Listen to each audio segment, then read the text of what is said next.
ரொம்ப நாள் கழிச்சு வந்து ஒரு தமிழ் படத்தை பார்த்துருக்கோம். கௌதமன் மிகச்சிறந்த படத்தை பண்ணியிருக்க. அப்பாவும் பையனும் போட்டி போட்டு நடிச்சிருக்கீங்க. பையன் கொஞ்சம் அப்பா கொஞ்சம் ஓவர்டேக் பண்ணியிருக்கான். ரொம்ப சிறப்பான படம். அதாவது வந்து திரைப்படங்கள் வந்து ஒரு பொழுதுபோக்குக்காக மட்டும் இல்லாமல் அது மக்களுக்கானதாக இருக்கணுங்கிற ஒரு மிகப்பெரிய எண்ணத்தோடு இந்த திரைப்படம் உருவாக்கப்பட்டிருக்குது. நான் முதல்ல வந்து இது படம் பார்க்க வரும்போது ஒரு ஒரு ஜாதி சங்கத்தை வளர்த்த ஒரு ஒரு சங்க தலைவரோட படமாக இருக்கும் அப்படிங்கிறத அப்படி எண்ணத்தில் தான் அந்த படம் பார்க்க வந்தேன். ஆனால் படம் பார்த்த பிறகு வந்து இது மொத்த தமிழரையும் ஒன்றிணைக்க முயற்சிக்கின்ற ஒரு திரைப்படமாக அமைஞ்சிருக்கு. அந்த வகையில் வந்து கௌதமனுக்கு என்னுடைய பாராட்டுக்கள். அவர் என்கிட்ட கொஞ்ச நாள் உதவியாளராக இருந்தார். அது ஒரு பெரிய சந்தோஷம் எனக்கு. பரவாயில்ல, நம்ம உதவியாளராக இருந்தார், அதை நம்ம சொல்லி சந்தோஷப்படுறதுக்கு ஒரு சிறந்த படைப்பாக அந்த படம் இருக்குது.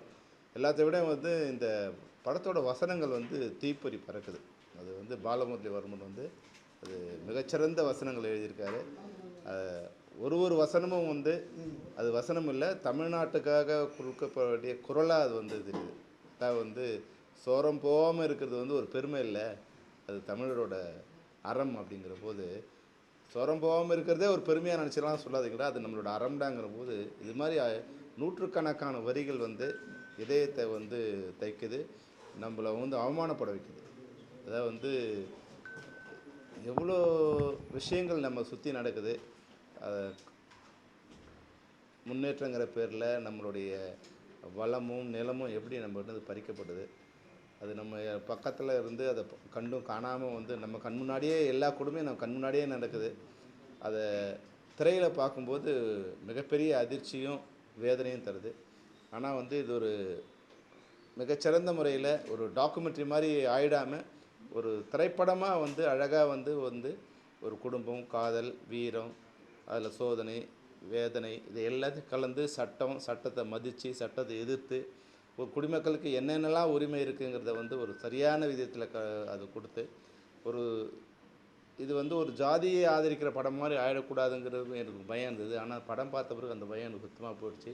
இது ஜாதியை ஆதரிக்கிற படம் இல்லை, ஒரு தமிழ் மக்களை, தமிழர்கள் அனைவரையும் ஜாதியெல்லாம் மீறி நம்ம தமிழராக ஒன்றிணைங்கிற வந்து மிகப்பெரிய நோக்கத்தோடு இந்த படம் எடுக்கப்பட்டிருக்கு.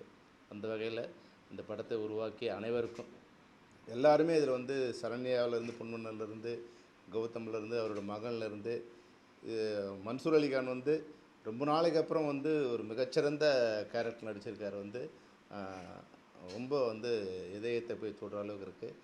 அது மட்டும் இல்லாமல் வந்து ரெட் கிங்ஸ்லி வந்து பார்த்தாவே சிரிப்பு வர கேரக்டரு. ஆனால் அவரை வந்து ஒரு வேறு மாதிரி ஒரு கேரக்டர் கொண்டு வந்து அவரை வச்சு அழ வைக்கிற மாதிரி ஒரு காட்சி அமைச்சிருக்கிற டைரக்டர் வந்து மிக பிரமாதமான திரைப்படத்தை உருவாக்கியிருக்கார். இது மாதிரி சொல்லிகிட்டே இருக்கலாம். உண்மையாகவே இந்த திரைப்படத்தை நம்ம ஆதரிக்கலைன்னா பிற்காலத்தில் நம்ம வந்து வருத்தப்பட வேண்டியிருக்கோம். நம்ம இனம் வந்து எழுந்து நிற்க, நம்ம தமிழர் குரல் வந்து ஒழிச்சு நிற்க ஒரு திரைப்படம் உருவாகிருக்கு. இதில் அது சரியில்லை, இது சரியில்லை, அது மாதிரி வந்து குறைகள்லாம் சொல்லாமல் இந்த படம் நமக்கான படம், நம்மளில் சேர்ந்த ஒருத்தர் இந்த படத்தை எடுத்திருக்கா, அது நமக்கான படத்தை உருவாக்கியிருக்கான்னு தான் நம்ம வந்து சொல்லணுமே தவிர அதில் அங்கங்கே சிறு குறைகள் இருக்கலாம். ஏன்னா வந்து கௌதமன் முதன் முறையாக வந்து ஒரு இயக்குனராக மட்டும் இல்லாமல் நடிகனாக உருவாக்கிறார். வந்து அதில் வந்து சின்ன முதல்ல வரும்போது மெதுவாக வந்து அந்த படத்தில் வந்து ஒரு காட்சியில் தோன்றி கொஞ்சமாக வந்து அவர் வந்து ஐக்கியமாகறாரு. அப்புறம் கொஞ்சம் நேரம் கழிச்சு புதுமுகங்கிற ஒரு வந்து மறைஞ்சு போய் எனக்கு சில இடங்களை பார்க்கும்போது விஜயகாந்தை காப்பி அடிக்கிறாரோ ஒரு ஃபாலோ பண்ணுற மாதிரி எனக்கு தோணுச்சு. அதனால அந்த கண் அது எல்லாமே வந்து விஜயகாந்த் சார் வந்து எனக்கு நினைவுபடுத்துச்சு. அது காப்பி அடிக்கிறான்னு சொல்ல முடியாது, அவர் ஒரு நிறமும் உடலும் அது மாதிரி இருக்கிற மாதிரி இருக்கிறதால எனக்கு வந்து அதனால் அது மாதிரி தோணு இருக்குது. அது உண்மையாகவே வந்து எல்லாருமே மிகச்சிறந்த உருவாக்கியிருக்காங்க. அது மாதிரி பாடலும் இசையும் வந்து பின்னணியும் வந்து ஒளிப்பதிவும் தொழில்நுட்ப துறையிலும் வந்து ரீதியாகவும் இந்த படம் மிகச்சிறந்த படம். கௌதமனுக்கு இது ஒரு சிறந்த திரைப்படம், தமிழர்களுக்கு இது ஒரு சிறந்த திரைப்படம், தமிழர்களுக்காக உருவாக்கிய ஒரு திரைப்படம் அப்படின்னு நான் சொல்லலாம். நன்றி, வாழ்த்துக்கள் கௌதம், வாழ்த்து. தேங்க்யூ.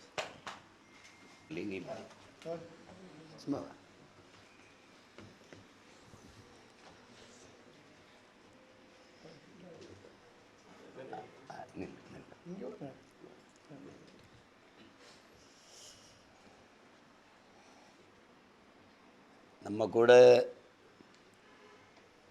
சமகாலத்தில் வாழ்ந்த ஒருவருடைய வாழ்க்கையை திரைப்படமாக்கும்போது அதில் எவ்வளவு கடினம் இருக்குங்கிறது எல்லாருக்கும் தெரியும். ஆனால் என் தம்பிக்கு அது ஒரு பயிற்சி இருக்குது. இதுக்கு முன்னாடி எங்களுடைய ஐயா வீரப்பனார் அவர்களை பற்றி ஒரு நெடுந்தொடராக சந்தனக்காடுன்னு எடுத்தார். அதுவே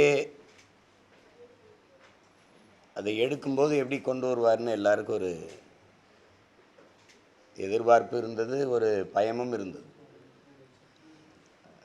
ஒவ்வொரு பகுதியும் அது நெடுந்தொடர் மக்கள் தொலைக்காட்சியில் ஒவ்வொரு பகுதியாக வரும்போதும் மிக நிறைவாக எதிர்பார்ப்போடு அதை படைச்சிருந்தார். அதில் படைத்த படைப்பாளி என் தம்பி கௌதமம், இதே என் தம்பி பாலமுரளி, இதெல்லாம் ஐயாவை நடித்த தம்பி ராஜா எல்லோரும் இருக்காங்க. கடல் தாண்டி பல்வேறு நாடுகளில் அது பார்க்கப்பட்டு பாராட்டப்பட்டது. எல்லாத்துக்கும் மேலே எங்கள் உயிர் தலைவன் மேதகவி பிரபாகரன் அவர்கள் அதை பற்றி பேசிக்கொண்டிருக்கும்போது, நேரம் கிடைக்கும்போது நான் அதை பார்க்குறேன். ரொம்ப சிறப்பாக வந்திருக்குன்னா அப்போ நான் தம்பியை பற்றி குறிப்பிட்டு பேசுகிறேன். அப்புறம் அதை முழுக்க பார்க்கணுன்னு ஆர்வமாக இருக்குன்னொன்னே அப்போ நான் இங்கேருந்து வந்து வாங்கி அதை அனுப்பி வச்சேன். போர் சூழல், நேரம் கிடைக்கும்போது முடிஞ்சால் பார்க்குறேன் அப்படின்ற மாதிரி அவருக்கு இருந்த ஆர்வம் அதில். அதே மாதிரி இதுவும் ஒரு நம்மளோடு வாழ்ந்த ஒரு மகத்தான மனிதனுடைய வாழ்க்கை. எங்கள் அண்ணன் காடுவெட்டி குரு, எங்கள் அண்ணங்கிறதுல எங்களுக்கு ஒரு பெருமை. அது எல்லாரோடவும் மிக நெருக்கமாக அன்பாக பழகக்கூடியவர். அதில் என்னோடும் அதே அன்போடும் பாசத்தோடும் பழகியவர். பாட்டாளி மக்கள் கட்சியில் எங்கள் ஐயாவுடைய பாசத்திற்குரிய, அன்பிற்குரிய, நம்பிக்கைக்குரிய ஒரு தளபதியாக இருந்தும் கூட எங்களைப் போல சின்ன தம்பிகளிடத்தில் ரொம்ப அன்பு காட்டக்கூடியவர். அடிப்படையில் அவருக்கு தமிழ் மீது, தமிழ் பேரினத்தின் மீது பெரும் பற்று. அன்னை செல்வமணி அவர்கள் குறிப்பிட்ட போது காடுவெட்டி குரு அப்படின்னாலே ஒரு வன்னியர் சங்கத்தின் தலைவர், அவர் ஏதோ சாதியவாதி அப்படி தான் பார்ப்பாங்க. அதை கடந்து அவருக்குள்ளே இருக்கிற மானுடம், அவருக்குள்ளே இருக்கிற ஈரம் அசாத்தியமானது. தமிழ் பாதுகாப்பு இயக்கம் தொடங்கும்போது அதன் தலைவராக எங்கள் அண்ணன் திருமாவளவன் அவர்களை வைத்து, தம்பி இருக்கட்டும் நம்ம எல்லாம் இருந்து தமிழ் பாதுகாப்பு இயக்கத்தில் வேலை செய்யணும்னு செய்ததான் எங்கள் ஐயா மருத்துவர் அவர்களும் எங்கள் அண்ணன் காடுவெட்டி குரு அவர்களும். வட மாவட்டங்களில் அதிகமாக அண்ணல் அம்பேத்கர் சிலையை திறந்ததில் வரலாறு மறைக்க முடியாது, மறுக்க முடியாது. எங்கள் ஐயா மருத்துவரும் எங்கள் அண்ணன் காடுவெட்டி குரு அவர்களும். 100 சிலை. உங்களுக்கு அதெல்லாம் பக்கத்திலிருந்து நாங்கள் பார்த்தவங்கங்கிற முறையில் சொல்கிறேன். அப்படிப்பட்ட ஆள் கருப்பாக பார்க்க ஒரு முரட்ட ஆள் மாதிரி தெரியும்.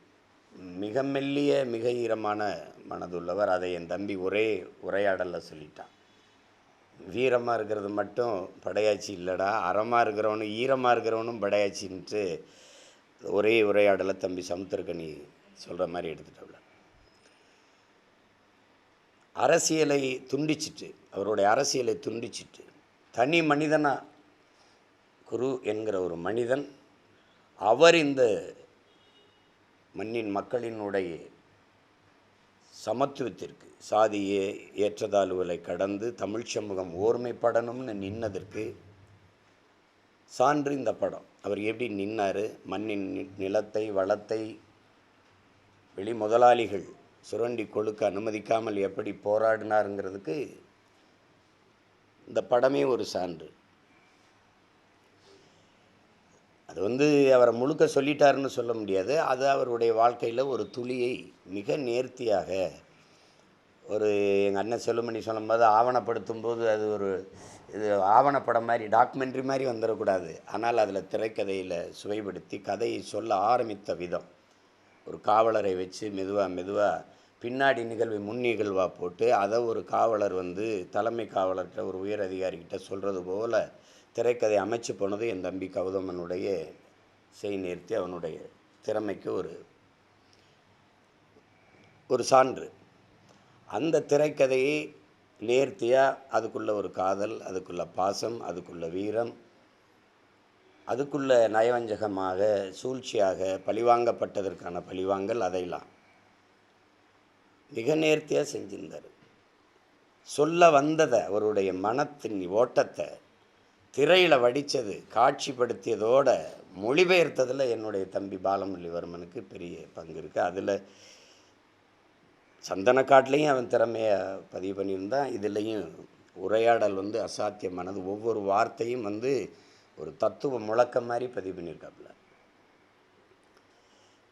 இதில் கடைசியாக என் தம்பி சொல்கிறதான் தமிழன் அங்கே ஆதியில் எங்களை பர்மாவில் அடித்தாங்க, அப்புறம் மும்பையில் அடித்தாங்க, எல்லா இடங்களையும் நாங்கள் அடி வாங்கி அகதியாக ஓடி வந்தோம்.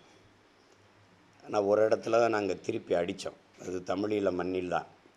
அதை தான் என் தம்பி சொல்கிறான், நாங்கள் எங்களுக்கு அடி வாங்கி குனிஞ்சவன் இல்லைடா, திருப்பி அடித்தது சந்தனக்காடு, அப்புறம் முந்திரிக்காடு, பிறகு வன்னிக்காடு அப்படின்னு. அறம் தோற்கும்போது மரம் பிறக்கும். அப்படித்தான் நாங்கள் அறத்தின் வழி நின்று வாழ்ந்த மறவர்கள். அது வீழ்த்தப்படும் போது எங்களுக்கு வழி இல்லை, அப்புறம் மரத்தை எடுத்து வீரத்தோடு போராட வேண்டியது வந்தது. அந்த பரம்பரையில் வந்தவர்கள்ங்கிறத எங்கள் மரபணுவிலே அந்த குணம் ஊறி இருக்குங்கிறத சொல்கிறோம். அதில் இந்த படத்தை பார்க்கும்போது எங்கள் அண்ணன் காடுவெட்டி குரு எப்படிப்பட்ட மாண்புமிக்க ஒரு மனிதர் அப்படிங்கிறது எல்லாருக்கும் தெரிய வரும். சாதியை கடந்து எப்படி மற்ற எல்லா சமூகங்களையும் நேசித்த ஒரு பேரன்புக்காரர், தமிழ் சமூகம் ஒன்றுபட்டு இந்த மண்ணிலே தலை நிமிர்ந்து வாழ வேண்டும் என்பது எவ்வளவு அவருடைய பெருவிருப்பம், அதையெல்லாம் இந்த படம் அந்த 2.25 மணி நேரத்துக்குள்ளே மிக அழகாக பதிவு பண்ணியிருக்கு. என் தம்பிக்கு நான் பாராட்டுவது அவருடைய அரசியல் வாழ்க்கையை துண்டிச்சிட்டு தனிப்பட்ட பதிவே அவரை மட்டுமே கொண்டு போனதுங்கிறது ரொம்ப திறமையான ஒரு பதிவு. அதுக்குள்ளே ஒரு மனிதனுடைய வாழ்க்கைக்குள்ளே எல்லாத்தையும் சுருக்கி ஒரு 2.5 மணி நேரம் 2.25 மணி நேரத்துக்குள்ளே கொண்டு வர முடியுங்கிறது திரைக்கதைக்கு சவாலானது. அதை என் தம்பி கௌதம் ரொம்ப சிறப்பாக செஞ்சுருக்காரு. இந்த இளம் வயதில் அண்ணன் குருவாக வந்த என்னுடைய மகன் தமிழ் கௌதமன் வந்து சிறப்பாக செஞ்சுருக்கான். அவன் அதுக்கு மெனக்கெட்டிருக்கான், அதுக்கான பயிற்சிகளை எடுத்து அவன் திறம்பட நடிச்சிருக்காப்புல. எங்கள் அண்ணன் செல்வமணி பக்கத்தில் உட்காந்து அவனே படம் முழுக்க நடிச்சிருக்கலாம்னு நல்லா இருந்திருக்கும் போல இருக்க சிறாப்புல. உன் தம்பியை விட உன் தம்பி பையன் அது பின்னிருக்கானப்பா அப்படின்னு. ஏன்னா அவன் கொஞ்ச நேரம் வந்தாலும் அது அந்த கதையின் இதயமான பகுதியினால் அது ஈர்ப்பு அதிகமாகிடுச்சு. அவர் சொல்லும் போக போக திரைக்கதை ஓட்டத்தில் என் தம்பி எடுக்கும்போதே சொன்னதான் கடைசி போக போக போக போக கதைக்குள்ளே ஒன்றி கௌதம் நடிக்கிறாங்கிறத விட்டுட்டு எங்கள் அண்ணன் குருவையே நேரில் பார்க்குற மாதிரி எங்களுக்கெல்லாம் ஒரு ஈர்ப்பு வந்துட்டுது. அதில் கடைசி காட்சியில் போக போக இதே அப்போலோ மருத்துவமனையில் நான் எங்கள் அண்ணனை போய் பார்க்க போனதெல்லாம் அந்த நினைவுக்கு வந்து நான் அந்த இடத்துல ரொம்ப நெகிழ்ந்து ஒரு மாதிரி ஆயிட்டேன். நான் மருத்துவமனையில் நான் உட்கார்ந்துருந்தது அந்த இதெல்லாம் ஓட ஆரம்பிச்சிடுச்சு. எங்கள் அண்ணனுக்கு இந்த நுரையீரல் தொற்று இதில் அவர் நினச்சிருந்தா 1 கோடியெலாம் பிச்சைக்கார காசு அறுவை சிகிச்சை பண்ணியிருக்கலாம். அவருக்காக கொட்டி கொடுக்க உலகம் முழுமைக்கும் தமிழர்கள் இருந்தாங்க. அவன் உண்மையிலே மாவீரன். ஏன்னா அன்னைக்கு இருந்த அடக்குமுறையில் இன்னொரு மாவீரன் எங்கள் தலைவருக்கு ஆயுதங்களை கடத்தி அனுப்பி அதனால் என்ன வந்தாலும் சந்திக்கலாம்னு இருந்த ஒரு வீரன். அதனால் சும்மா பேர் மாவீரன்னு மக்கள் சொல்லலை, மக்களுக்காக நின்ன வீரனுங்கிறதுனால உண்மையிலே மாவீரன் அவர். அவரை பற்றிய பதிவு வரும்போது எல்லாருமே நினைப்பாங்க, பொது சமூகமே என்ன நினைக்கும்னா குரு வன்னியர் சங்க தலைவர் தானே அப்படின்ட்டு. அவர் அதை தாண்டிய ஒரு மானுட பற்றாளர். வள்ளலார் மண் இல்லையா அது உலகம் கடந்து வென்று பெருநிலப்பரப்பை ஆட்சி செய்த பெருமன்னனினுடைய வாரிசுகள் நாங்கள். எந்த நிலத்தையும் நாங்கள் அடிமைப்படுத்தி ஆண்டோங்கிறது எங்கள் வரலாற்றில் செய்தி இல்லை. அந்த நிலத்தை அவங்களே ஆள வச்சு கப்பங்கொட்ட சொல்லிட்டு வந்தது தான் எங்கள் பரம்பரை. ஆனால் எங்களை வென்று ஆண்டவர்கள் தான் தன் மக்களை குடியேற்றி கொடியும் ஏற்றி எங்களை அடிமைப்படுத்தி ஆண்டார்கள். தமிழரின் மரபு எந்த நிலத்தையும் எந்த இனத்தையும் நாங்கள் அடிமைப்படுத்தி ஆண்டது வரலாற்றிலே பதிவு இருக்காது. இது காரணம் அறம் சார்ந்து வாழ்ந்து நின்ற கூட்டம்ங்கிறது தான். அதை மிக நேர்த்தியாக பதிவு பண்ணியிருந்தார். அதில் என் தம்பி இறுதியாக சொன்ன உரையாடல் தான் மிக நெகிழ்ச்சியானது. ஒரு நாள் வருவாண்டா ஒருத்தன் இந்த தமிழ் சமூகத்தை ஓர்மைப்படுத்தி, அதை தான் என் தம்பி முத்துக்குமாரன் மரணிக்கும் போது சொல்லி போனான். அதே தான் எங்கள் அண்ணனுடைய இறுதி மூச்சும் அதுதான். இப்போ அது இன்றைக்கி தனிப்பட்ட முறையில் ஒரு மகனாக எங்கள் அண்ணன் குரு இருந்தால் இப்போ பட்டாளி மக்கள் கட்சிக்குள்ளே இருக்கிற இந்த பிணக்குகள்லாம் சத்தியமாக இருந்திருக்காது. அதெல்லாம் நினைக்கும்போது வலியாக தான் இருக்குது. என் தம்பி கௌதம் எடுக்கும்போதே சொன்னால் அது ரொம்ப நல்லா வந்திருக்குது அப்படின்ட்டு. சரி நீ செஞ்சிரு அப்படின்னு. அவன் சிரமப்பட்டது எனக்கு தான் தெரியும். நான் 3 ஆண்டுகள் இருக்குமா 3 ஆண்டுகளாக சின்ன சின்ன முதலாளிகளை கொஞ்சம் கொஞ்சமாக குருவி சேர்த்த மாதிரி பணம் சேர்த்து அதை வச்சு எடுத்து இன்றைக்கி கொண்டாந்து திரைக்கு நாளைக்கு வரப்போகுதுன்னு நினைக்கும்போது ஒரு ஒரு ஒரு மகிழ்ச்சி இருக்குது. அது இது உறுதியாக இந்த படம் இல்லையும் ஒரு சில பகுதி படமோ ஒரு தொகுதி படமோ இல்லை. இது வந்து மறுமலர்ச்சின்னு என் தம்பி ஒரு படம் எடுத்திருந்தான் அம்மா அந்த பாரதி. அது ராசு படையாச்சி வச்சு அது ரொம்ப நெகிழ்ச்சியாக உணர்ந்தேன். அதை விடவும் இந்த படம் வந்து நிகழ்ச்சி. எங்கள் அண்ணன் குருவை தமிழ் சமூகத்தின் இளைஞர்கள் தெரிந்து கொள்வதற்கு வாய்ப்பு.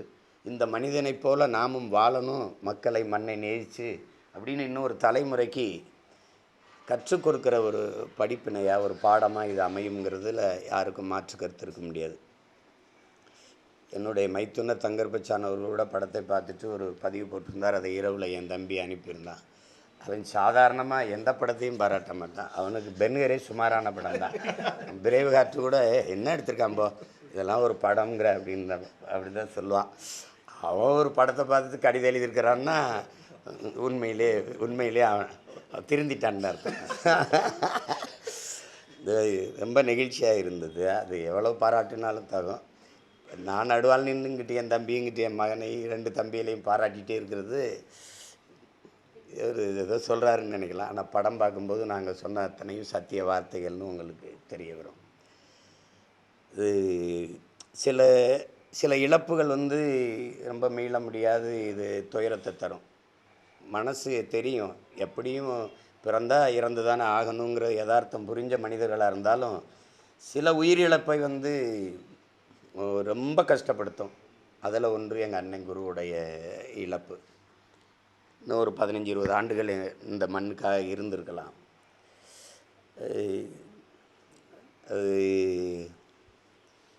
அந்த போல் வீரர்கள் இல்லாதனால இன்றைக்கி நாங்கள் சொந்த நாட்டிலே அகதிகளாக நிலத்தை இழந்து அடித்து விரட்டப்படுறோம். சிப்காடு தொழிற்சாலை, மீத்தேன் ஈத்தேன் நிலக்கரிக்கு 66,000-70,000 ஏக்கர் எடுத்துட்டான். 96 ஏக்கர் இப்போ மறுபடியும் 26 ஏக்கரை கைது பண்ணி வச்சு ஆக்கிரமித்து வச்சுருக்குது. இதே நாங்கள் மறுபடியும் எங்கள் அண்ணன் விட்ட இடத்துல நாங்கள் போராடி தடுத்து வச்சுட்டு இருக்கோம். அதை புவனகிரி போயிட்டுருக்கு. சரி இருக்குது, அதை செஞ்சு தான் தீரணும். இப்போ வந்து ஒரு ஹிட்லருடைய என் நாடு என் மக்கள் எனது போராட்டம் மெயின் கேம்பை தமிழில் மொழிபெயர்த்து எழுதின அந்த எழுத்தாளர் ஒரு முன்னுரையில் எழுதுவார். இந்த புத்தகத்தை நீங்கள் முழுக்க ரொம்ப பெரிய 500-600 பக்கம்லாம் இல்லை, ஒரு 300 பக்கம்தான் இருக்கும். அதை நீங்கள் குனிந்து படித்து விட்டு நிமிரும்போது தலைவனாக தான் நிமிருவாயும் போகல. ஒரு இளைஞன் வந்து குனிந்து படித்துட்டு நிமிர்ந்தான்னா தலைவனாக தான் நிமிருவான்னு. அது மாதிரி இந்த படத்தை பார்க்குற ஒவ்வொரு மகனும் தமிழ் மகனும் தலைவனாக தான் திரையரங்கை விட்டு வெளியில் வருவான். ஏன்னா மக்களுக்காக போராடணும், மக்களுக்காக நிற்கணும். அந்த அர்ப்பணிப்பு அவசியங்கிறது இந்த படம் கற்பிக்கும். அப்படிப்பட்ட ஒரு படைப்பை ஒரு நெடுந்தொடராக இல்லை, ஒரு 2.25 மணி நேரத்துக்குள்ளே கொடுத்ததுங்கிறது என் தம்பி கௌதமனுடைய அசாத்திய திறமை. அந்த திரைக்கதைக்கு அதை உரையாடலில் உயிர் கொடுத்து நிறுத்தியவன் என்னுடைய தம்பி பாலமுரளிவர்மன். தம்பி ஜிவி பிரகாசனுடைய பாடல்கள், அதுக்கு உயிரோட்டமான வரிகளை அவரை விட்டால் இன்றைக்கி எழுதுவதற்கு யார் இருக்கா? ஐயா. ஆமாம், உண்மையிலேயே முத்தமிழ் பேரரசர் அவர். அவர் எழுதியிருக்கிறார். எங்களுடைய உணர்வோடு கலந்து போன வார்த்தைகளை ஒரு வரலாற்று பதிவாக எழுதி கொடுத்து அதை தூக்கி நிறுத்திட்டார். அதுக்கப்புறம் பின்னணி இசை சாம்சேஸ் அது ரொம்ப நல்லா பண்ணியிருக்காங்க. நடனாசிவி தம்பி தினேஷ் அவர்கள், அது சில்வா சண்டை சில்வா படத்தொகுப்பு ராஜா முகமது எல்லாருமே ரொம்ப நேர்த்தியாக பண்ணியிருக்கீங்க. ரொம்ப நேர்த்தி. காடு வெட்டு குருவை பார்க்குற கதாநாயகனா அப்படின்னு நினைப்பீங்க. அவர் அதையும் தாண்டிய ஒரு குணம் கொண்ட ஒரு மனிதர் அவர். ரொம்ப நல்லா இருந்தது. அதில் எங்களுடைய மாமா இளவரசு, அந்த தம்பி கிங்ஸ்லி, அந்த பிரபாகர், அந்த நம்ம பாகுபலியில் நடித்த எல்லாருக்குமே நல்ல கதாபாத்திரங்கள் ரொம்ப நல்லா பண்ணியிருந்தாங்க. அண்ணன் மன்சூர் அலிக்கானது இதெல்லாம் மண்ணை மக்களை நேசிக்கிற ஒரு உண்மையான ஒரு தலைவனை, ஒரு மகனை விலை பேச முடியாதுங்கிறதுக்கு சான்று. விலை பேச அனுமதிக்கக்கூடாது அது அப்படிங்கிறதுக்கெல்லாம் அண்ணனுடைய வாழ்க்கை ஒரு சான்று. எங்களுக்கெல்லாம் ஒரு சமகாலத்தில் முன்னாடி நடந்து போன முன்னத்தி ஏறுது. அது எவ்வளவு பாராட்டினாலும் தகும். என் தம்பியை இதை துணிஞ்சு எடுத்தான். ஏன்னா அதில் ஒரு சின்ன பிழை வந்தாலும் அவன் தெருவில் நடமாட முடியாது. அது அவ்வளோ பெரிய பேராபத்து இருக்குது. எனக்கு தெரியும். உன்னை யார் இதை எடுக்க சொன்னதுன்னு வரும். ஆனால் அதை எல்லாரும் கொண்டாடுற மாதிரி எடுத்துட்டான். அது படம்னு சொல்ல முடியாது, ஒரு வரலாற்று பதிவு. அது எல்லாராலும் நேசிக்கப்படும், போற்றப்படும், மாபெரும் வெற்றியடையும் படம். அதுக்காக நான் வாழ்த்துறேன், மன நிறைவோடு வாழ்த்துறேன். உலகமெங்கும் இருக்கிற என் உயிர் சொந்தங்கள், நமக்காக நின்ன ஒரு மகனினுடைய வாழ்க்கை பதிவாயிருக்கு. அதை பார்த்து வரவேற்று பாராட்டுங்கள். அதுபோல் நாமும் இந்த மண்ணுக்கு மக்களுக்காக வாழ வேண்டும் என்கிற படிப்பினையை பெற்றுக்கொள்ளுங்கள். அதுதான் இங்கே கற்றவை பற்றவை தான், தீயவை இதுதான் இருக்கிற கோட்பாடு. இதை என் தம்பி கபிலன் எழுதியிருப்பான். மாதிரி கற்றவற்றை பற்ற வைக்கணும். அதை என் தம்பி சிறப்பாக செஞ்சுருக்கான் கௌதமன். அவனுடைய உழைப்பு ரொம்ப அசாத்தியமானது. ஏன்னா 3 ஆண்டுகள் அதையே இருந்து கொஞ்சம் தொய்வு விட்டால், இடைவெளி விட்டால் படத்தில் திரைக்கதையில் தெரியும். கொஞ்சம் கொஞ்சமாக நினைக்கும் போதெல்லாம் படப்பிடிப்பு வச்சோம்னா அது ஒரே சீர்க்கு எடுத்துகிட்டு போக முடியாது.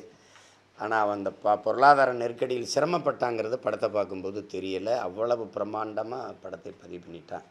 இந்த கடைசி 40 நிமிடங்கள் மிக நெகிழ்ச்சியாக இருந்தது. என்னுடைய மகன் தமிழோடைய அந்த எடுத்துக்காட்டு பகுதியும் மிக நேர்த்தியாக வந்திருந்தது. சிறந்த படைப்பு. படைப்பை தந்த அத்தனை பேருக்கும், இப்படி ஒரு படத்தை எடுப்போம்னு ஆளுக்கு கொஞ்சம் காசு போட்ட என் அன்பு சொந்தங்கள் அனைவருக்கும் என்னுடைய அன்பும் வாழ்த்துக்களும். மறுபடி பாட்டு வெளியீட்டு விழாவில் சந்தித்தோம், முன்னோட்டு விழாவில் சந்தித்தோம். இன்றைக்கி படத்தை பார்த்துட்டு பேசி சந்திக்கிறோம். வெற்றி விழாவில் சந்திப்போம். வாழ்த்துக்கள். நன்றி.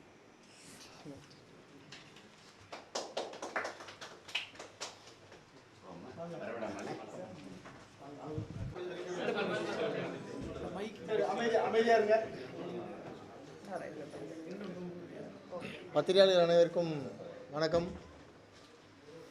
ஒரு மிகப்பெரிய வரலாற்று பதிவை பார்த்துட்டு வந்திருக்கோம் வெளியே. படையாண்ட மாவீரா, மருத்துவர் ஐயா உருவாக்கிய சமரசம் இல்லாத ஒரு போராளியோட வாழ்க்கை பதிவு இது வரைக்கும் இணையதளத்தில் இல்லை நீங்கள் மற்றவங்ககிட்ட பேசுகிறப்போ கூட மாவீரன் ஜெயகுரு அப்படின்னா உங்களுக்கு என்ன சொல்லி கொடுத்துருப்பாங்க அப்படின்னு அந்த எண்ணத்தையே முழுசாக மாற்றக்கூடிய ஒரு படைப்பை அண்ணன் கௌதமன் அண்ணன் படைச்சிருக்காங்க. நீங்கள் ஈஸியாக அவரை பற்றி சொல்லிட்டு போயிடுவீங்க, ஒரு ஜாதிக்கான தலைவர், ஒரு ஜாதி பிரச்சனை மட்டும்தான் பேசுவாருன்னு. அது அரியலூர் மாவட்டத்தில் போய் அங்கே அந்த வார்த்தையை நீங்கள் சொல்ல முடியாது. ஏன்னா அந்த மாவட்டத்தில் இருக்கவங்க எல்லாருக்கும் அவரை பற்றி தெரியும். வன்னியர் சங்கத்தில் உறுப்பினராக இருக்கிறவங்க அவரை பற்றி தெரியும். அதை தாண்டி அவரை பற்றின ஒரு பெரிய பிம்பம் மறைக்கப்பட்டிருந்தது. அது இன்றைக்கி உடஞ்சிருக்கு. படையாண்ட மாவீரா அப்படின்ற ஒரு மிகப்பெரிய பதிவு அவர் வந்து மொத்த தமிழ் சமூகத்துக்கும் அரியலூரில் வாழ்ந்த அந்த மக்களுக்கும் எந்த சமரசமும் இல்லாமல் ஒரு சட்டமன்ற உறுப்பினராக 2 தடவை தேர்ந்தெடுக்கப்பட்டாலும் கடைசியில் அவர் மறையிறப்ப எப்படி மறைஞ்சார், எந்த நிலையில் மறைஞ்சார் அப்படின்றதெல்லாம் ஒரு இன்னைக்கு இருக்க தலைமுறைக்கும் அவர் கூட அவரோட சமகால தலைமுறைக்குமே பல பேருக்கு தெரியாததை வந்து மிகப்பெரிய பதிவு பண்ணிட்டாங்க அண்ணன். இது சாதாரண ஒரு பதிவாக இல்லை. எங்கள் சமீப காலத்தில் நான் பார்த்த பயோபிக் நிறைய இருக்குது, அதில் இது ரொம்ப முக்கியமான ஒரு பதிவு. ஏன்னா அவர் வந்து அவருக்காக ஒரு நாள் கூட யோசிக்காத ஒரு மிகப்பெரிய போராளி, இந்த மண்ணுக்காக யோசித்த ஒரு போராளி. எத்தனையோ பிரச்சனைகளை சந்தித்து 2 முறை தேசிய பாதுகாப்பு சட்டம் வாங்கி அவர் அந்த நுரையீரல் நோயில் இருந்தப்போ கூட ஜெயிலில் வந்து அவ்வளோ கஷ்டப்பட்டு திருப்பி வெளியே வந்து அந்த மக்களுக்காக குரல் கொடுத்த ஒரு மிகப்பெரிய போராளி அவர். சீமான் அண்ணன் சொன்ன மாதிரி நானும் அவரோட இறுதி காலகட்டங்களில் அப்போலோ ஹாஸ்பிட்டலில் கூட இருந்திருக்கேன், பார்த்துருக்கேன். அந்த மாதிரி ஒரு போராளியோட வாழ்க்கை பதிவை வந்து இவ்வளோ அழகாக இவ்வளோ நேர்த்தியாக திரைக்கதையில் வந்து 2.5 மணி நேரம், இது வந்து ஒரு வெப்சீரிஸாக எடுக்க வேண்டிய ஒரு கதை. குறைஞ்சது ஒரு 10 எபிசோடாவது பண்ணால் தான் அவரோட முழுசாக புரிஞ்சிக்க முடியும். அது அழகாக ஒரு 2.25 மணி நேரத்துக்குள்ளே சுருக்கி அவரே அண்ணனே கௌதம் அண்ணனே குரு அண்ணனாக மாறி நடித்து ஒரு நாங்கள் எதிர்பார்க்கல அவர் இப்படி ஒரு நடிப்பு நடிச்சிருப்பார். நான் கூட ஏன்னா நீங்கள் வேறு ஏதாவது ஒரு ஹீரோ கொண்டு வந்திருக்கலாமே, இது இன்னும் பெருசாக சேர்ந்துருக்கும்னு நினச்சா அது தப்பு தான். அவர்கிட்ட பேசினது அவர் அதுக்கு என்ன நியாயம் செய்யணுமோ அதை செஞ்சுருக்காரு. நான் வன்னிய சமூகத்தை சேர்ந்து வந்ததால் எங்கள் எல்லாருக்குமே குரு அண்ணன் இன்னொரு 20 வருஷம் வாழ்ந்துருக்கலாம் எங்கள் கூட இந்த மக்களுக்காக அப்படின்னு ஒரு தாக்கம் இருந்துகிட்டே தான் இருக்குது. ஸோ அது படம் பார்க்குறப்ப அது உணர முடிஞ்சுது, இப்படிப்பட்ட ஒரு மனுஷனை வந்து இவ்வளோ சீக்கிரம் இறைவன் கூப்பிட்டு போயிட்டானே அப்படின்னு. ஒரு மிகப்பெரிய படைப்பு. சென்னையில் இருக்கவங்க முக்கியமாக முதல்ல போய் இதை பார்க்கணும். இது C centre, B centre, A centre அப்படிலாம் இல்லை.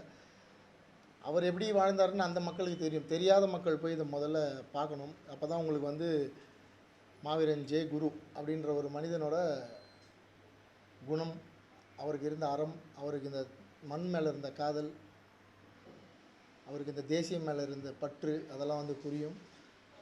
அது வந்து மொத்தமாக அந்த படத்தில் இருக்க அத்தனை பேரும் அவ்வளோ அற்புதமாக பதிவு பண்ணிட்டாங்க. அது இப்படி ஒரு கதை சொல்கிறப்ப கண்டிப்பாக நிறைய பேர் தயங்கிருப்பேன். ஏன்னா நான் அதை அனுபவிச்சிட்ருக்கேன். ஒரு கதையை அந்த மண்ணுக்காக போய் சொல்கிறப்போ ஒரு நடிகர்களும் அது இல்லை நடிகர்கள் அப்புறம் டெக்னீஷியன்ஸ் அவங்களாம் எப்படி தயங்குறாங்கன்னு எனக்கு தெரியும்.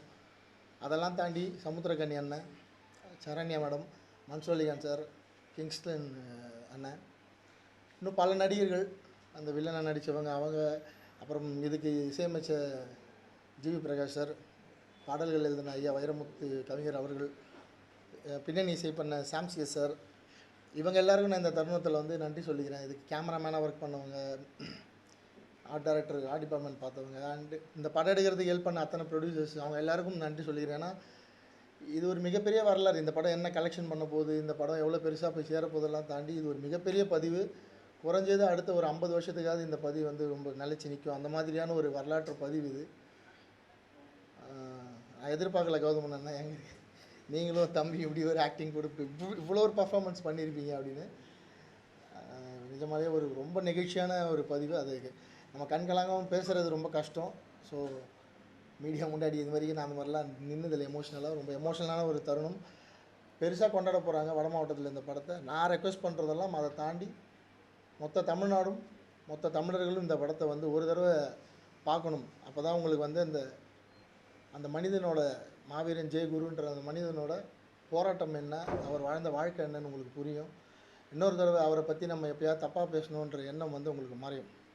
ஸோ இந்த நோக்கத்தை வந்து வெற்றி எடுத்த அண்ணனுக்கு இந்த நேரத்தில் நான் என்ன சொல்கிறது, நன்றி தான் சொல்லணும். எங்கள் மொத்த வன்னிய சமூகம் சார்பாக கௌதம் அண்ணனுக்கு இந்த தருணத்தில் நன்றி சொல்லிக்கிறோம். இந்த படத்தை பண்ணதுக்கு அத்தனை ப்ரொடியூசர்ஸ்க்கும் நன்றி சொல்லிக்கிறோம். எல்லாம் தைரியமாக இருங்க, இந்த படம் போய் மக்கள்கிட்ட பெருசாக சேரும், மிகப்பெரிய வெற்றி பெறும்.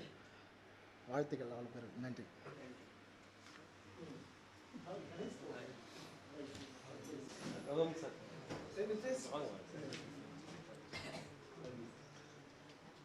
வணக்கம். நான் ஈவி கணேஷ் பாபு, திரைப்பட இயக்குனர், தயாரிப்பாளர், நடிகர்.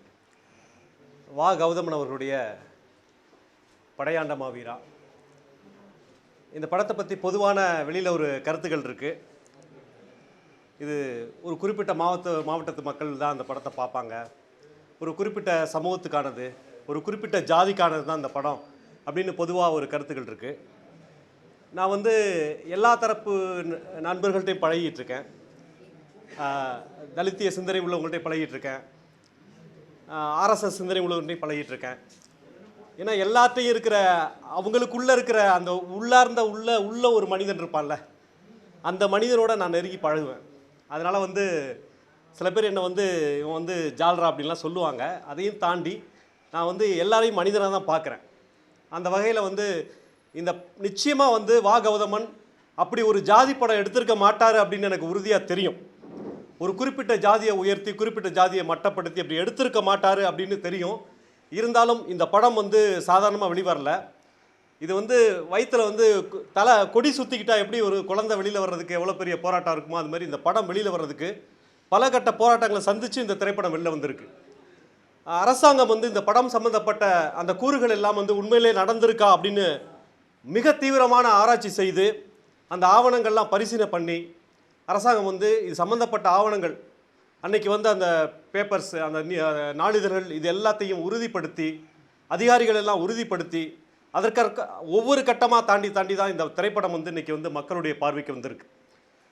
இந்த திரைப்படம் வந்து ஏதோ ஒரு ஒரு ஒரு சமூகம் ஒரு ஜாதி அப்படின்னு நினச்சிட்டு இருக்கவங்க எல்லாருமே இப்போ நேற்று கூட என்னுடைய ஒரு நண்பர் வந்து அந்த படத்துக்கு மாற்று சிந்தனை உள்ள ஒரு நண்பர் வந்து வா கௌதமன் அவர்களை வந்து ரொம்ப கடுமையான வார்த்தைகளை திட்டினார். அவர் வந்து ஒரு ஜாதி படம் எடுத்திருக்கிறார் அப்படின்னு சொல்லி. ஆனால் உண்மையிலேயே வந்து இந்த படம் அப்படி இல்லை. இந்த படம் வந்து ஒரு கல்வி தான் வந்து எல்லா மக்களையும் அந்த ஜாதி ஏற்றத்தாழ்வு இல்லாமல் சமமான ஒரு இடத்துல வைக்கும் அப்படின்னு இந்த கதை நாயகன் சொல்கிற மாதிரியான ஒரு கருத்து இந்த படத்தில் இருக்குது. அந்த வகையில் வந்து இந்த படத்தை வந்து நீங்கள் ஏதோ ஒன்று நினச்சிட்டு வராமல் போயிட்டீங்கன்னா இழப்பு வந்து கௌதமனுக்கு இல்லை, உங்களுக்கு தான். ஏன்னா வந்து ஜாதி என்ற பெயரில் சொல்லப்பட்டு இன்று நடக்காத ஏதோ ஒரு விஷயத்த 20 வருடம் முன்பு நடந்த ஒரு விஷயத்த சொல்லிட்டு இருக்கிற இன்னைக்கு வர்ற சில ஜாதி படங்களுக்கு மத்தியில் அப்படியே ரத்தமும் சதையுமா நடந்த உண்மையை இது எல்லாருக்குமான மனிதனா ஒரு சமூகத்துக்கான மனிதனா இல்லாமல் ஒரு வட்டத்துக்குள்ளே ஒரு முட்டைவாசியாக ஒரு கூட்டுக்குள்ளே சிக்கும் மனிதனா இல்லாமல் எல்லாருடைய ஒட்டுமொத்த தமிழர்களுக்கு மட்டுமில்ல இந்த மண்ணில் வாழக்கூடிய அனைவருக்குமான வேற மனிதன் இந்த மண்ணில் வாழ்ந்தாலும் கூட அந்த மனிதனுக்கான ஒரு உரிமையை போராடக்கூடிய ஒரு கதை நாயகனா வா கௌதமன் அவர்கள் இந்த படத்தில் நடிச்சிருக்காரு. அவர் அந்த குரு அவர்களுடைய அந்த கதாபாத்திரம் எப்படி உருவாக்கப்பட்டிருக்கு, அதில் எவ்வளவு உண்மை இருக்குது, அந்த குரு எந்த அளவுக்கு இந்த நாட்டுக்காகவும் மண்ணுக்காகவும் இந்த மக்களுக்காகவும் இந்த அடிப்படை உரிமைக்காகவும் போராடினார் அப்படிங்கிறத ரொம்ப உணர்வுபூர்வமாக சொல்லியிருக்காங்க. நிச்சயமாக இந்த படத்தை தமிழ்நாட்டில் உள்ள அத்தனை மாறுபட்ட கருத்து உள்ளவர்களும் இந்த படத்தை பார்த்தீங்கன்னா நிச்சயமாக வந்து குரு அவர்கள் மீதும் வா கௌதமன் அவர்கள் மீதும் நிச்சயமாக ஒரு மிகப்பெரிய மரியாதை ஏற்படும். இந்த படத்தை தவறாமல் தேட்டரில் வந்து பாருங்கள். அது மட்டும் இல்லை, இந்த படத்தோட ரிலீஸ் ஆகக்கூடிய மற்ற படங்களும் வந்து ரொம்ப நல்லா இருக்குது அப்படின்ற ரிவ்யூ வந்திருக்கு. இந்த படத்தோட சேர்ந்து ரிலீஸ் ஆகிற எல்லா படமுமே நல்லா ஓடணும். என்னுடைய வாழ்த்துக்கள். நன்றி. எல்லோருக்கும் வணக்கம். கௌதம் சாரை வந்து எனக்கு மகிழ்ச்சின்ற ஒரு படத்தில் அறிமுகமாகி ரொம்ப நட்பானார். இன்றைக்கி அந்த மகிழ்ச்சி எனக்கு வந்து மிகப்பெரிய நெகிழ்ச்சி ஆயிடுச்சு. அதாவது நெருப்பு அப்படின்னு சொன்ன ஒரு கதாபாத்திரம் அந்த இளைஞனாக நம்ம தம்பி தமிழ் வெளியில் வரும்போது நீரிலிருந்து வருவார். அதுவே அந்த இடத்துலையே வந்து அது ஒரு பெரிய நிகழ்ச்சியாக இருந்தது. அந்த ஒரு விஷயம் வந்து எனக்கு ரொம்ப பிடிச்சிருந்தது. அதாவது யதார்த்தமாக நடந்த ஒரு கதையை இவ்வளோ யதார்த்தமாக மிகைப்படுத்தாமல் சினிமாவுக்கான ஒரு தன்மையும் இருந்தும் சினிமாவுக்கு ஒரு தன்மை இல்லாத மாதிரியும் கொஞ்சம் கூட, அதாவது துணை நடிகர்கள் கூட இவ்வளோ பிரமாதமாக நடிப்பாங்கன்னு நான் ரொம்ப எதிர்பார்க்கவே இல்லை. அதுவும் சின்ன வயசு கேரக்டரு பெரிய ஆள் ஆன பிறகு அதே முகஜாடையிலேயே இருந்தது. பெரிய வியப்பாக இருந்தது. அந்த ஒரு கர்ப்பிணி பெண்ணை வந்து போலீஸ்காரங்க அடித்த அதே பெண் வந்து இன்னொரு சமயத்தில் அந்த எமோஷனலை காட்டும்போது அந்த ஸ்பிரிட்டு கொஞ்சம் கூட குறையாமல் இருந்தது. எப்போதுமே வெற்றிங்கிறது வந்து நம்ம மட்டும் பண்ணுறதில்ல, நம்ம கூட இருக்கிறவங்க எல்லாரும் சேர்ந்து பண்ணும்போது தான் அது மாபெரும் வெற்றி ஆகுது. அப்படி ஒரு பெரிய வெற்றியை வந்து கொடுத்துருக்காரு. இது வந்து ரொம்ப நாள் கழித்து நரம்பெல்லாம் துடிக்கிற ஒரு ஃபீலிங்கை நமக்கு கொடுத்துட்டாரு. எனக்கு செல்வமணி சார் சொன்ன மாதிரி இன்னொரு விஜயகாந்த் தான் எனக்கு. இப்போ ஒரு விஜயகாந்த் இல்லாத இடத்த இனிமேல் அவர் கண்டிப்பாக நிரப்புவார்னு நினைக்கிறேன். அவரை பார்க்கும்போதெல்லாம் அந்த ஃபீலிங் இருந்தது. அப்புறம் தூரமாக வந்து அந்த பனியனில் இருக்கிற அந்த சட்டையெல்லாம் எனக்கு வந்து விஜயகாந்தா இல்லை கௌதம் சாரான்னு ஒரு ஃபீலிங் வந்துச்சு எனக்கு. ஆனால் இது நமக்கு ரொம்ப நாளுக்கு முன்னாடி வந்த படங்கள் மாதிரி இருந்தாலும், ஆனால் அதுதான் உண்மை. ஒரு ஒரு பெரிய ஒரு வீரனுடைய கதையை இந்த மாதிரி உள்ளவங்க வந்து வெளியில் கொண்டு வரும்போது, அவங்களோட உண்மையான விஷயம் நமக்கு தெரியும் போது நமக்கே ஒரு பெரிய ப்ராப்ளம் வருது. அதாவது சில நேரங்கள்லாம் அந்த ஃபேக்ட்ரியை காட்டும்போது நம்ம மனசில் பதபதைக்குது. ஏன்னா அப்போ ஒரு நிஜமான மனிதர்களுக்கு எப்படி இருந்திருக்கும், தன்னோட இனத்தையும் தன்னுடைய குணத்தையும் தன்னுடைய ஃபுல் ஆதாரத்தையும் அவங்க இழக்கிறாங்க. அப்படிங்கும்போது அதை எவ்வளோ எமோஷ்னலாக எடுக்க முடியுமோ, எந்த இடத்துலையுமே எமோஷ்னல் குறையில, ஆரம்பத்திலிருந்து முடிவு வரைக்கும் அப்படியே ஜிவ்வுன்னு போகிற மாதிரி ஒரு ஃபீலிங்கை கொடுத்துருந்தாரு. அது ரொம்ப நாள் கழிச்சு, அதாவது துப்பாக்கி சண்டைகள் கலாச்சாரத்தில் இப்போ இருந்தாலும் அவர் ஒவ்வொரு சமயமும் அவர் எடுக்கும்போது அந்த மரக்கட்டையை எடுத்து வீழ்த்தும் போது தான் வந்து அவருடைய அந்த பலம் ரொம்ப அருமையாக சூப்பராக ஒரு தெரிஞ்சது. இந்த நேரத்தில் வந்து நான் வெளியில் வரும்போது கூட அவர் அந்த ஒரு ஃபீலிங்லாம் பார்த்தேன். தம்பி தமிழை கூட அப்படி தான் பார்த்தேன். ஒரு எமோஷ்னலோடு தான் அவங்கள என்னால் இப்போ பார்க்க முடியுது. வீட்டுக்கு போய் தான் அந்த எமோஷனல் எனக்கு முடியும்னு நினைக்கிறேன். நன்றி, வாழ்த்துக்கள். தேங்க்யூ. இதில் சில படங்கள்லாம் வரைஞ்சேன் நான். அதனால ஆமாம், ஃப்ளாஷ்பேக்கில் வரைஞ்ச படம் வரைஞ்சேன். சின்ன வயசுலேயே ஓவியம். இப்போ இந்திய அளவில் இருக்கிற உலக அளவில் இருக்கிற விரல் விட்டு ஓவியம். நன்றி சார், நன்றி, தேங்க்யூ. வந்து எங்களோட நின்னதுங்கிறது மறக்க முடியாது. என்னை விட இந்த படம் வெளியே வரணும்னு போராடின வழக்கறிஞர் டீம் இவங்க. ராஜேஷ், ஹசன், ஆமாம், எல்லாம் இவங்களுடைய ஹெட்டு என்னுடைய உயிர் நண்பர் பிரபாகரன். அவர் வந்து எல்லா காலகட்டத்திலையும், நான் ஜல்லிக்கட்டு போராட்டமாக இருந்தாலும் சரி, கத்திப்பாராவாக இருந்தாலும் எல்லாத்துக்குமே ஒரு ரூபா கூட வாங்காமல் இந்த படம் வரைக்கும் அவர் உலகத்திலேயே முக்கியமான வழக்கறிஞர். தமிழ்நாடு, இந்தியா இல்லை எல்லா நாடுகள்லேயும் போய் வழக்காடுறவர். அவருடைய ஜூனியர்ஸு. இந்த நேரத்தில் என்னுடைய பேரன்பிற்குரிய சகோதரர் பிரபாகரன் வழக்கறிஞர் அவர்களுக்கும் என்னுடைய தம்பிகளுக்கும் என்னுடைய நெகிழ்ந்த நன்றியை தெரிவிச்சுக்கிறேன்.